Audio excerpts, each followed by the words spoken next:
Welcome back news extra में एक बार फिर से आपको खुशामदीद कहते हैं। और जिस तरह के एक्स्ट्रा के शुरू में हमने आपसे प्रॉमिस किया था कि आज एक्स्ट्रा में हमारे पास आपके लिए एक सरप्राइज मौजूद है, तो here he is. Ali Zafar हमारे साथ मौजूद हैं, एक्टर हैं, मॉडलिंग से करियर शुरू किया और इसके अलावा सिंगर तो हैं ही, और एज अ सिंगर इनको कौन नहीं जानता है। Ali, welcome to Geo News studio. Thank you so much. सबसे पहले लंदन, पेरिस, न्यूयॉर्क, जिसका आजकल हर तरफ चर्चा है और यूथ तो बिल्कुल पागल हुई जा रही है, नाम ही इतना अट्रैक्टिव है। हाँ, लंदन, पेरिस, न्यूयॉर्क मेरी नई फिल्म है, तीसरी फिल्म है मेरी, और आई गेस इसीलिए इतनी इंटरेस्टिंग लग रही बिकॉज 3 बहुत इंटरेस्टिंग और रोमांटिक शहरों में ये बेस्ड है। 2 मार्च को रिलीज़ हो रही है। इस फिल्म का म्यूज़िक भी मैंने दिया है, लिखा है, कुछ गाने गाए हैं, और जियो की तरफ से जियो फिल्म्स इसे रिलीज़ कर रही है यहाँ पर पूरे पाकिस्तान में, तो आई एम वेरी एक्साइटेड।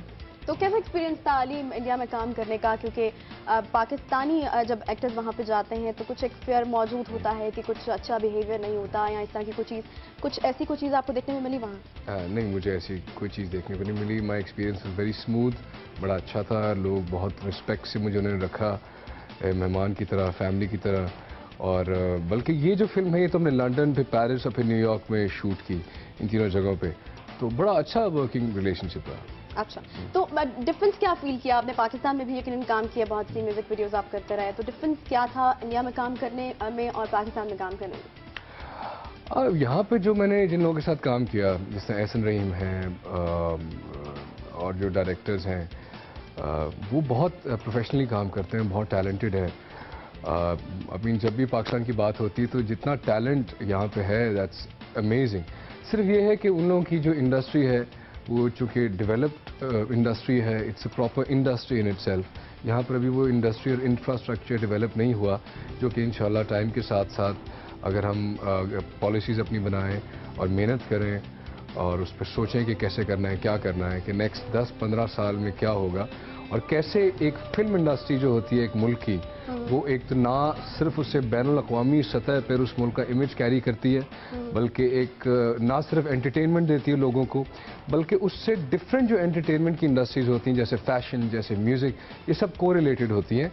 और ये एक इंडस्ट्री बहुत सी और डिफरेंट इंडस्ट्रीज़ को जन्म देती है, फ़रोग़ देती है, और जिसके थ्रू बहुत से लोगों को रोज़गार मिलता है और अपॉर्चुनिटीज़ मिलती हैं। बिल्कुल। लंदन, पेरिस, न्यूयॉर्क का ट्रेलर तो रिलीज हो गया है और बहुत सी प्रोडक्शंस भी इसके बारे में की जा रही हैं। मुख्तलिफ लोग मुख्तलिफ तरीके से सोच रहे हैं। यूथ जो है वो इसको लेके अलग क्रेजी है, क्योंकि बहुत एक फ्रेश फील आती है इसके ट्रेलर को देखकर। हमने क्या प्रोडिक्ट किया है इन ट्रेलर से कि क्या होगा इस मूवी में, वो आपको पहले दिखा देते हैं।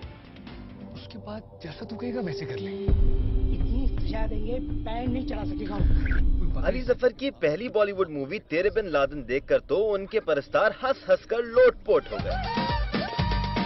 देखना, ये देगा हमें लाखों रुपए। दूसरी फिल्म मेरे ब्रदर की दुल्हन ने भी चेहरों पर मुस्कुराहट बरकरार रखी। चक्कर खाए दिल से टक्कर खाए और मैं खोया के तू। अब छन्नो बॉय की तीसरी movie London, Paris, New York release होने को है,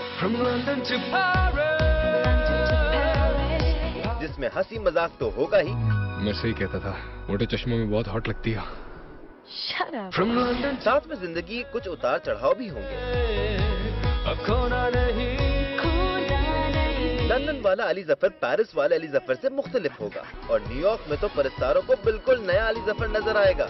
बताया जाता है कि अली जफर ने इस फिल्म में अपने कई लुक्स जिए हैं। अली जफर के परस्तार उनके ये नए रूप जरूर पसंद करेंगे। जियो फिल्म्स पाकिस्तान में ये फिल्म 2 मार्च को रिलीज कर रहा है। बिल्कुल, आई होप कि जितना हम प्रोडिक्ट कर रहे हैं फिल्म उससे ज्यादा अच्छी होने वाली है। अच्छा अली, ये बताएगा कि अगर लॉलीवुड में काम करने की ऑफर होती है, ये सवाल यकीनन आपसे बहुत दफा पूछा गया होगा कि बॉलीवुड के बाद अब लॉलीवुड में काम करने की अगर ऑफर आपके पास होती है, खासतौर पर रीमा अगर कोई मूवी बनाती है, क्योंकि रीमा के साथ आपने सोप की प्रमोशन भी की, लब में गुम का एक गाना भी गाया, तो क्या रिस्पॉन्स होगा? नहीं, मेरे लिए सबसे बेसिक क्राइटेरिया ये नहीं होता कि कहाँ की फिल्म है, लॉलीवुड है या बॉलीवुड है या हॉलीवुड। स्क्रिप्ट कैसा है, सबसे पहले जो लिखा हुआ बाउंड स्क्रिप्ट मुझे मिले, वो कहानी कैसी है, उसके साथ लोग कैसे जुड़े हुए हैं, क्योंकि उन्हीं लोगों के साथ आपने इतने दिन, इतने हफ्ते काम करना होता है।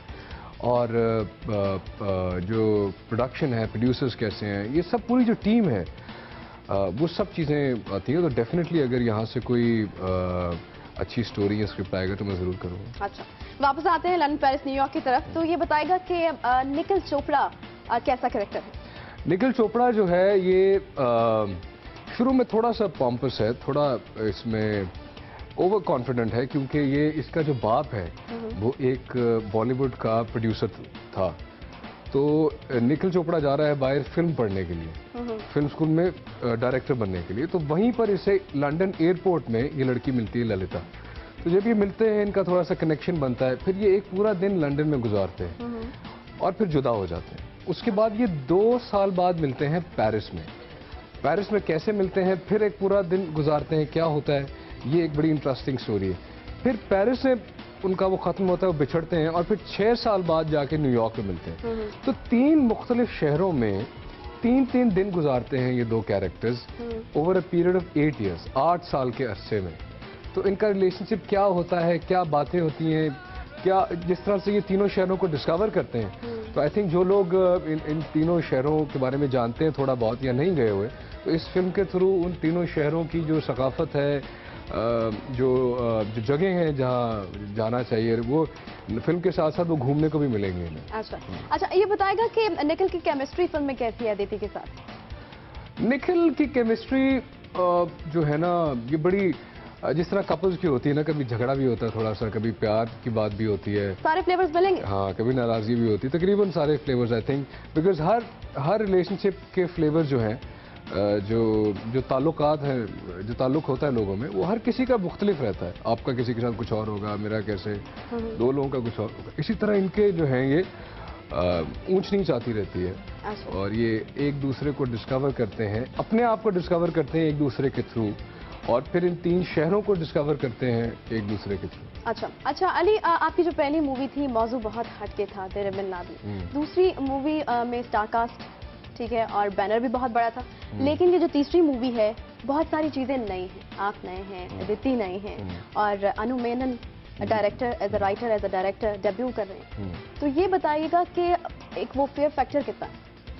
मैं फेयर पे इतना ज़्यादा यकीन नहीं रखता, ना नर्वस होने पे, ना स्ट्रेस लेने पे। मुझे ऐसा लगता है कि आपका काम है, आप काम करें और यकीन से काम करें, फिर देने वाला ऊपर वाला है।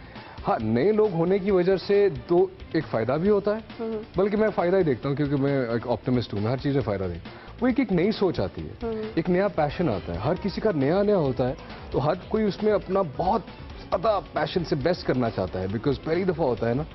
तो इसीलिए हमारी जो फिल्म की जिन लोगों ने देखा है, जो उसकी लुक है, वो लोग ये कह रहे हैं कि बहुत फ्रेश लग रहा है, नया नया लग रहा है। इसलिए लड़की भी नई ली अदिति राव, ताकि वो एक जो फ्रेशनेस थी फिल्म की, इस प्रोजेक्ट की, वो बहुत ज़रूरी थी। एक नई सोच, एक नई तरह के विजुअल्स और वो सब कुछ। बिल्कुल, देखने में तो फ्रेशनेस आएगी, वी होप कि सुनने में भी फ्रेशनेस आएगी, क्योंकि हदीका खयानी इसमें गा रहे हैं, इसके अलावा सनम मारवी भी गा रहे हैं। आपने खुद म्यूजिक दिया है, तो म्यूजिक पर आप क्या कहेंगे, किस किस्म का म्यूजिक एक्सपेक्ट करें हम? म्यूजिक का ये है कि हाँ, मेरे लिए बड़ा मुश्किल था, टफ था इस फिल्म को मैं एक्टिंग भी करना और साथ साथ मैं म्यूज़िक रिकॉर्ड कर रहा था, कंपोज कर रहा था, लिख भी रहा था गाने, और डबल ट्रिपल 4 टाइम्स ड्यूटी थी। तो मेरे लिए फ़ख्र की बात है कि हदीका खयानी जैसी बड़ी सिंगर, सीनियर सिंगर, सनम मारवी जैसी इतनी आला ज़बरदस्त सिंगर, उन दोनों ने इस फिल्म की एल्बम में गाया है। और एक और इंटरेस्टिंग मैं आपको चीज़ बताऊँ जो कि यूनिक है इस फिल्म में। कहते हैं ना कि लव स्टोरीज तो बहुत सी होती है रोमांटिक, आई थिंक ये पहली दफ़ा हो रहा है कि लड़का और लड़की अपने गाने खुद भी गा रहे हैं। अच्छा। जहाँ मैं गा रहा हूँ वहाँ अदिति राव जो हैं, जो फिल्म की लीड एक्ट्रेस हैं, वो अपने गाने गा रही हैं फिल्म। बिल्कुल, यहीं से एक सवाल अली मुझे आपसे पूछना है कि आप क्या इम्प्रेस कर देते हैं अपनी हीरोइंस को कि वो फौरन से गाने की ख्वाहिश करने लगती है? कतरीना के साथ भी यही हुआ कि वो भी चाहती है कि गाना गाए, अदिति ने तो गाना गा ही लिया।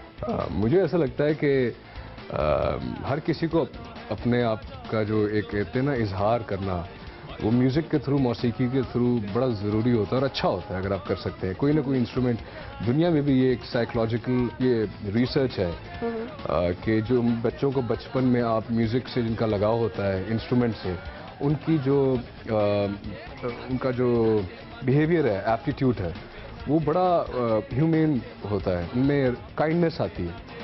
तो इसलिए मैं जब भी किसी से मिलता हूँ तो मैं जिस तरह अदिति को मैंने गाते हुए सुना, तो मैंने कहा तुम्हें गाना चाहिए फिल्म के अंदर, and she agreed to it. Katrina को गिटार बजाने का और म्यूज़िक का शौक तो था, तो फिर मैंने थोड़ा बहुत उसे हेल्प कर दिया गिटार बजाने में, तो वो अच्छा होता है। आई थिंक हमारा इंसानों का आपस में म्यूजिक के थ्रू कनेक्ट करना और कम्युनिकेट करना भी बड़ी एक खूबसूरत चीज़। तो आपकी जो 4th एल्बम आ रही है उसमें कतरीना आ रही है आपके साथ, राइट? कुछ अभी बातचीत, अभी कैजुअल डिस्कशन है, एज सच उसका कुछ फाइनलाइज नहीं है। अच्छा, तो अली एंड में मैं ये चाहूंगी कि आप पाकिस्तान के लोगों को और जहां जहां भी जी न्यूज़ देखा जा रहा है उनको ये बताएं कि लोग आपकी फिल्म क्यों देखें। भाई इसलिए देखें क्योंकि हमारे यहाँ वैसे ही एंटरटेनमेंट के ज़राए बहुत कम हैं और मुझ जैसे बहुत से जो आर्टिस्ट हैं जो अपनी अपनी जगह पे काम कर रहे हैं, जिस तरह के हालात हैं उनके अंदर रह के बड़ी मुश्किल से मेहनत करके ये इन चीज़ों को पूरा करते हैं और आप तक लेके आते हैं। और हमारी कोशिश है कि यहाँ की जो फिल्म इंडस्ट्री है, ये सिनेमाज़ यहाँ पे ज़्यादा से ज़्यादा बने। वो तभी हो सकता है जब आप लोग सिनेमाज़ जाएंगे, टिकट खरीदेंगे, इंडस्ट्री बनेगी। जब इंडस्ट्री बनेगी तो सबको फ़ायदा होगा। इसलिए अगर मेरे लिए नहीं तो अपनी खातिर ज़रूर जाएं और इसे देखें। और मेरी ये हम्बल रिक्वेस्ट है। दूसरा ये कि मैंने कोशिश भी की है, मेरी तीसरी फिल्म है, आपने मेरी जिन लोगों ने पहली फिल्म तेरे बिन लादेन या दूसरी मेरे ब्रदर की दुल्हन देखी, और अगर आप उसमें लगा कि मैं इस काबिल हूँ कि आपको एंटरटेन कर सकूँ, थोड़ा बहुत हंसा सकूँ, उस रात के लिए आपकी पूरी फैमिली को और आप लोगों को एक अच्छा टाइम दे सकूँ, तो जाके ज़रूर ये फिल्म देखिए। थैंक्स अगेन अली यहाँ पर आने के लिए और अपनी फिल्म के बारे में बताने के लिए, हमसे बात करने के लिए। Wish you all the very best. Thank you so much. Thank you.